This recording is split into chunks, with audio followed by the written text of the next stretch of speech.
আসসালামু আলাইকুম। চলছে রমজান মাস আর ইফতারিতে ডেজার্ট না হলে চলে, তাই তো ঝটপট আজকে আমি তৈরি করব চিড়ার ডেজার্ট। তো প্রথমে আমি 2 টেবিল চামচ পরিমাণ এখানে কাস্টার্ড পাউডার গুলিয়ে রেখেছি, আর এটা আমি রাঁধুনির কাস্টার্ড পাউডারটা ব্যবহার করেছি। ফ্রাই প্যানে আমি হাফ লিটার দুধ, পরিমাণ মতো চিনি, টুকরো এলাচ, দারচিনি আর সামান্য পরিমাণ লবণ দিয়ে দিয়েছি। লবণ দিলে মিষ্টি খাবারের স্বাদটা দ্বিগুণ পরিমাণ বেড়ে যায়। সব কিছু দিয়ে ভালোভাবে নেড়ে এখন আমি দিয়ে দিচ্ছি গুঁড়া দুধ। গুঁড়া দুধটা দিলে দুধের ঘনত্বটা তাড়াতাড়ি আসে আর খেতেও অনেক লোভনীয় হয়। সব কিছু দেওয়ার পরে দুধটা যখন জাল করে অর্ধেক হয়ে গিয়েছে, ভিডিওটা বড় হয়ে যাবে, এই জন্য আমি ওইগুলো কেটে দিয়েছি।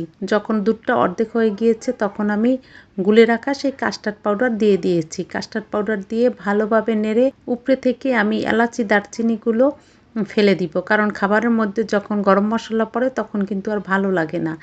এই জন্য আমি উপরে থেকে উঠিয়ে ফেলে দিয়েছি। আর দেখতেই পারছেন কাস্টার্ড পাউডার দেওয়ার পরে দুধের ঘনত্বটা কীরকম হয়েছে। আমার কিন্তু একেবারেই কাস্টার্ডটা রেডি হয়ে গিয়েছে। আমি আগে থেকেই চিড়া ভালো করে ধুয়ে পরিষ্কার করে রেখেছিলাম, আর বাসায় যেই ফল ছিল সেইগুলো ছোট ছোট করে কেটে রেখেছিলাম। এখন একটি সার্ভিং ডিশে আমি আগে থেকেই ধুয়ে রাখা চিড়াগুলো দিয়ে দিচ্ছি। আর চিড়াগুলো ধুয়ে পানি ঝরিয়ে রাখলে দেখবেন একেবারেই ঝরঝরা হয়ে যায়। আর যদি একটু ফ্রিজে রাখতে পারেন তাহলে চিড়াগুলো আরও বেশি ঝরঝরে হবে। তো দেওয়ার পরে আমি যে ছোট করে কেটে রেখেছিলাম যেই ফলগুলো, সেই ফলগুলো উপরে আমি চিড়ার উপরে সুন্দর করে সাজিয়ে দিয়েছি। আর এখন দিয়ে দিচ্ছি সেই দুধের মিশ্রণটা, যেটা কাস্টার্ড পাউডার দিয়ে আমি তৈরি করেছিলাম। তো দুধের মিশ্রণটা দেওয়ার পরে দেখেন কত সুন্দর লোভনীয় লাগছে। এখন ডেকোরেশনের জন্য আমি যে বড় সাইজ করে ফলগুলো কেটে রেখেছিলাম সেইগুলো দিয়ে এখন একটু ডেকোরেশন করব, কারণ দেখতে সুন্দর হলে খেতেও ভালো লাগে। তো সব ফলগুলো দিয়ে আমি ডেকোরেশন করে উপরে আমি দিয়ে দিচ্ছি আনার। তো আনার দিলে কিন্তু কালারটা অনেক সুন্দর হয় আর দেখতেও ভালো লাগে, অনেক লোভনীয় মনে হয়।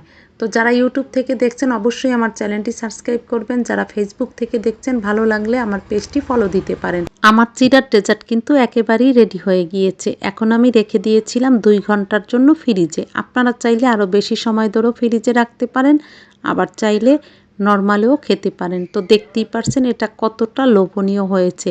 এটা দেখতে যতটা লোভনীয় লাগছে, খেতে কিন্তু তার চাইতে অনেক বেশি লোভনীয় ছিল। এই রমজানে ইফতারিতে কলিজা ঠান্ডা করা এই চিড়ার ডেজার্ট একবার হলেও খেয়ে দেখবেন। আর আমার মনে হয় একবার খেলে বারবার আপনারা খেতে চাইবেন। তো আজ এখানে বিদায় নিচ্ছি। আল্লাহ হাফেজ।